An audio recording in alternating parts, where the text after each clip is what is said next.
Hi hello నమస్తే welcome to Suman TV. This is anchor Lasya Reddy. ప్రస్తుతం మనతో పాటు డాక్టర్ శశిధర్ రావు అబరాజ్ గారు ఉన్నారు, senior consultant general and laparoscopic surgeon. నమస్కారం సార్. నమస్కారం అండి. నిజంగా హెర్నియా అంటే తెలుగులో చాలా మంది పేగు జారింది అంటూ ఉంటారు, కొంతమంది చెప్పుకోవడానికి కూడా ఇబ్బందిగా ఫీల్ అవుతూ ఉంటారు. అసలు ఏంటి హెర్నియా, ఎక్కువగా ఎవరిలో చూస్తూ ఉంటాము, అండ్ ఎన్ని రకాల హెర్నియాస్ ఉంటాయి, మనం ఎలా ఐడెంటిఫై చేస్తాం? హెర్నియా సింపుల్ గా చెప్పాలంటే పేగు లేదంటే పొట్టలో ఉండాల్సిన ఫ్యాట్ కానీ ఏదైనా ఎనీ స్ట్రక్చర్, పొట్టలో ఉండాల్సిన స్ట్రక్చర్ దాని ఉండాల్సిన ప్లేస్ లో కంటే బయటకు వచ్చేయడాన్ని హెర్నియా అంటాం.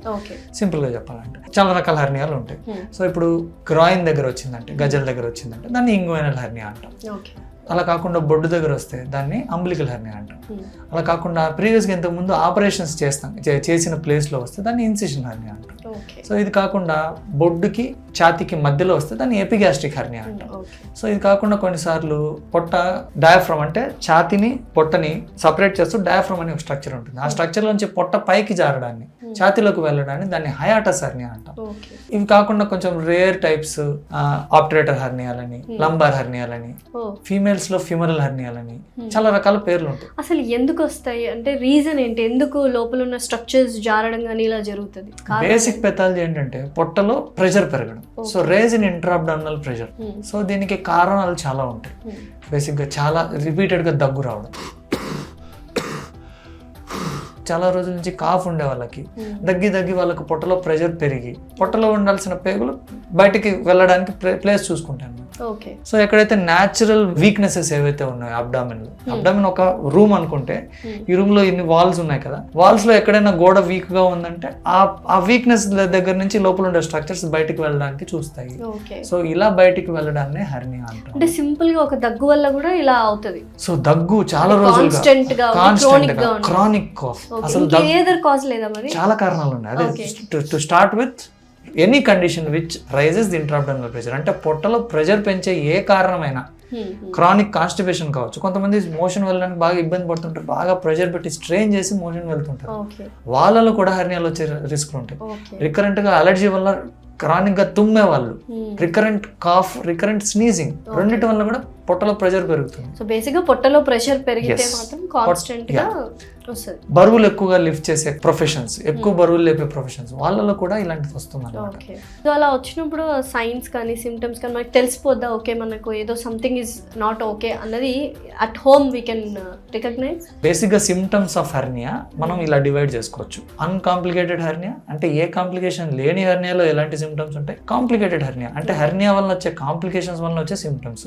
ఇలా డివైడ్ చేసుకుంటే మనకు కన్ఫ్యూజన్ ఉండదు. Uncomplicated hernia to start with begin అయ్యేటప్పుడు వేగ్ పెయిన్, డ్రాగింగ్ సెన్సేషన్ ఇలాంటివి అంటే టైప్ ఆఫ్ హెర్నియా బట్టి ఆ ఏరియాలో ఉంటుంది. yes exactly. సో ఇప్పుడు బొడ్డు దగ్గర హెర్నియా ఉందనుకోండి, బొడ్డు దగ్గర అరౌండ్ ద అంటే అంబ్లికస్ చుట్టూ, బొడ్డు చుట్టూ కొంత డ్రాగింగ్ సెన్సేషన్, పెయిన్ ఉంటుంది. ఇట్లా స్ట్రెచ్ అవ్వడం వల్ల, టిష్యూ స్ట్రెచ్ అవ్వడం వల్ల వచ్చే పెయిన్. సో క్లియర్ గా షార్ప్ పెయిన్ లాగా కాకుండా వేగ్ ఏదో లాగినట్టుగా, గుంజినట్టుగా ఉండే సెన్సేషన్.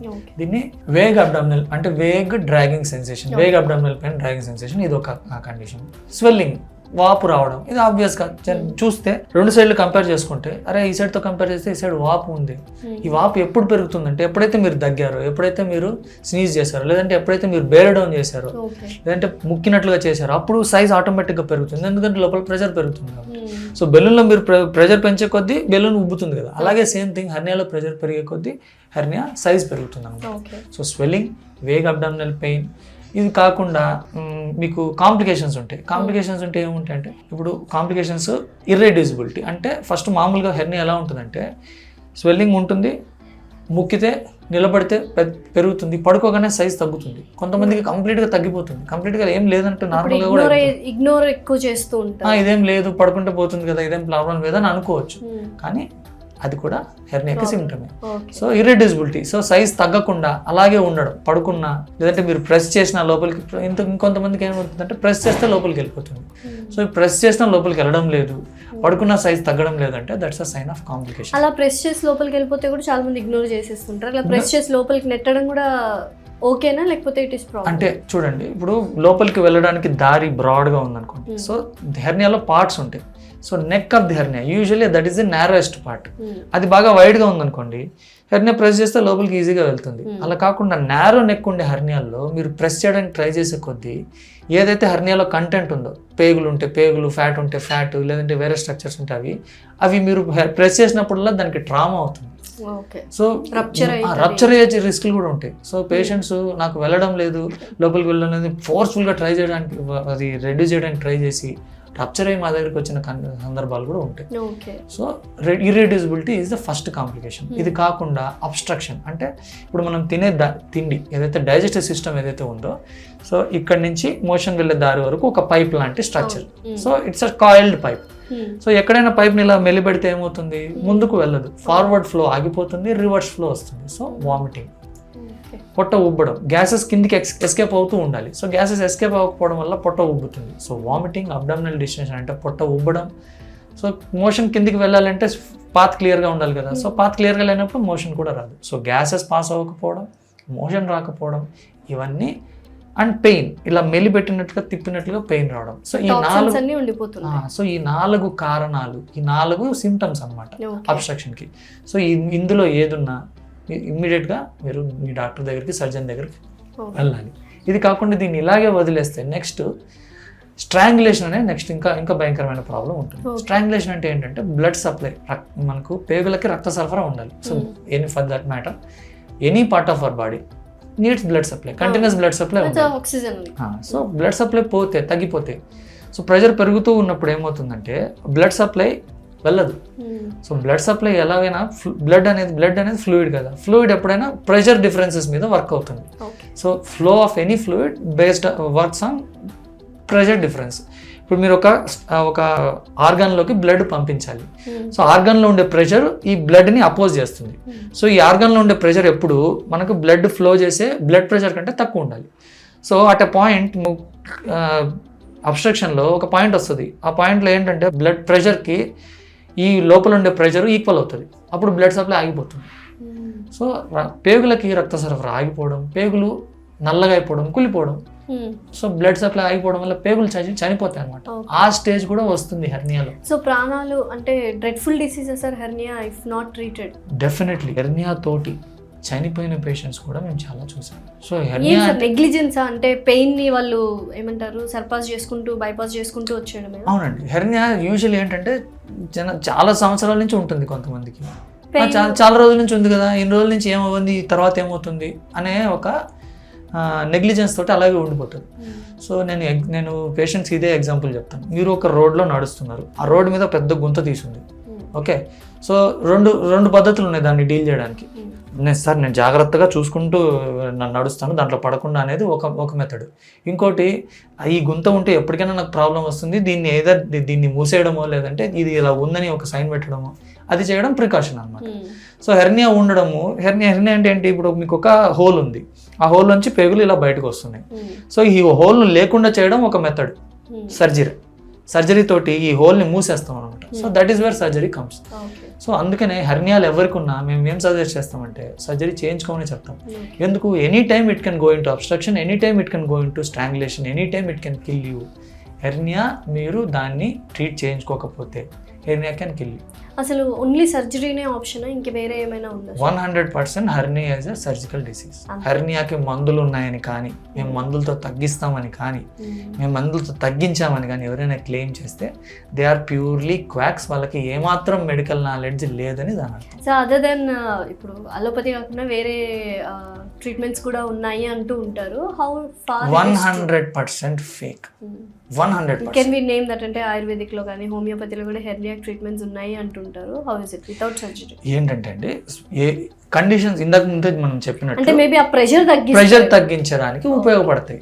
కానీ ఆ ప్రెషర్ పెరగడం వల్ల ఆల్రెడీ ఫామ్ అయిన దారి ఏదైతే ఉందో దాన్ని సర్జికల్గా మాత్రమే ట్రీట్ చేయడానికి వస్తుంది.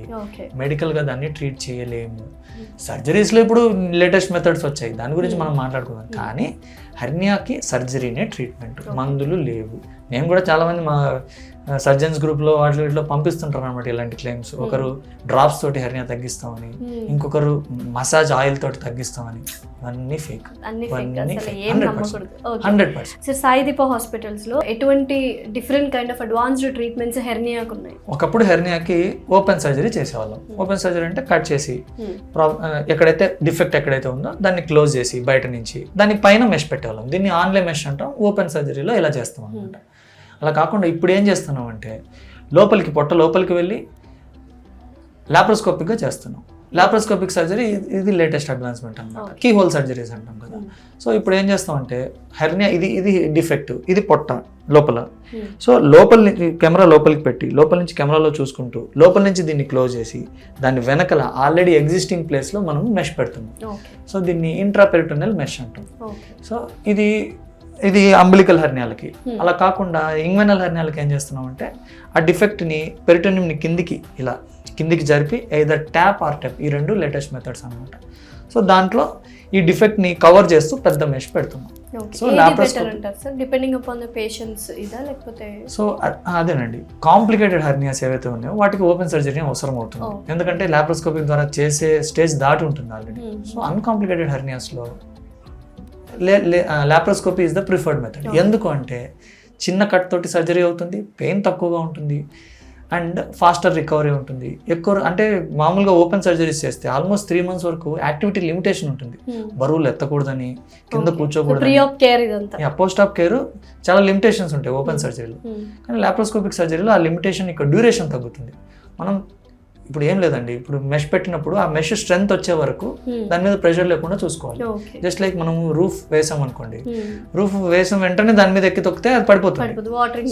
సో వాటరింగ్ చేయడము, you have to give it time. అలాగే ఈ హెర్నియా సర్జరీలో మనం మెష్ పెట్టినప్పుడు ఆ మెష్ స్ట్రెంథెన్ అయ్యి బాడీలో ఇంటిగ్రేట్ అయ్యి దానికి నెసెసరీ స్ట్రెంత్ వచ్చే వరకు దాని మీద ప్రెషర్ పడకుండా చూసుకోవాలి. సో ప్రెషర్ పడకుండా చూసుకోవాలంటే సో ఇలా పొట్టలో ప్రెషర్ పెంచే యాక్టివిటీస్ చేయకూడదు. Like lifting weights, bike driving, car driving, ఇవి కూడా అవాయిడ్ చేయాలన్నమాట.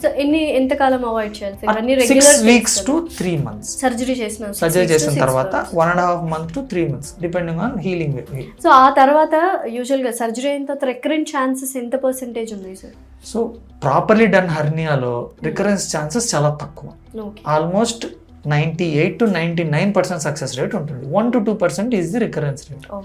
అయితే లాప్రోస్కోపిక్ సర్జరీలో అంటే మెష్ కరెక్ట్గా ప్లేస్ చేయకపోయినా, లార్జ్ మెష్ పెట్టకపోయినా, సో ఇలాంటి వాళ్ళలో రికరెన్స్ వచ్చే ఛాన్స్ కొంత పెరుగుతుంది. ఎక్కువగా ఎవరిలో చూస్తుంటాం సరే, మేల్స్ కి ఎక్కువ హెర్నియా వస్తుందని వింటూ ఉంటాను. ఇది అపోహ అండి.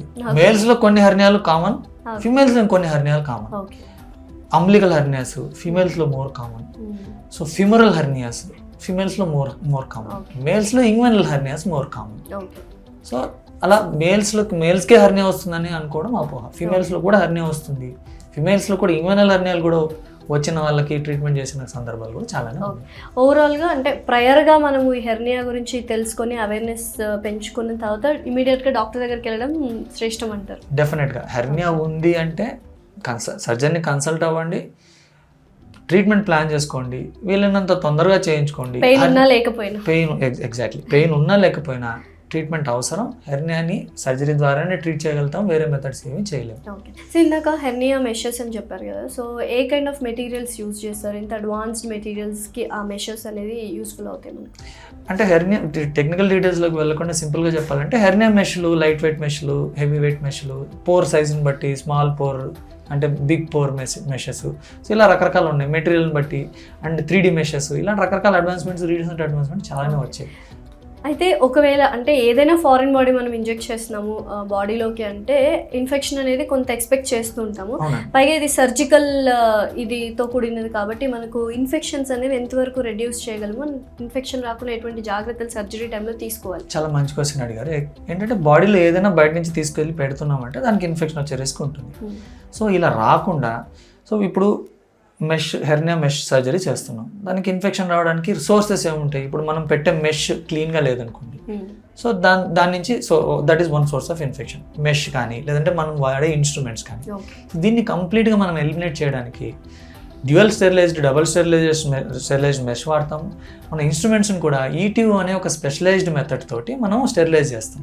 సో ఈ ఈటీఓ అనేది మోస్ట్లీ అన్ని హాస్పిటల్స్లో అవైలబుల్ ఉండదు. హెర్నియా సర్జరీస్ చేయడానికి ఈటీఓ స్టెరిలైజేషన్ అనేది నెసెసరీ. మరి సాయిదీప హాస్పిటల్స్లో ఉన్నాయి. Definitely we have ETO sterilization. So మనం చేసే ప్రొసీజర్స్ అన్ని స్టాండర్డైజ్డ్ మెథడ్స్లో ఈటీఓ స్టెరిలైజేషన్ చేసిన ఇన్స్ట్రుమెంట్స్ తోటే చేస్తాము. అండ్ కొన్నిసార్లు ఈ పేగుల్ని డిసెక్ట్ చేయడానికి మనకు అడ్వాన్స్డ్ ఇన్స్ట్రుమెంట్స్ అవసరం అవుతాయి, లైక్ హార్మోనిక్ స్కాల్పెల్, అవన్నీ కూడా మనకు సాయిదీపలో అవైలబుల్ ఉన్నాయి. Okay, thank you so much. Thank you.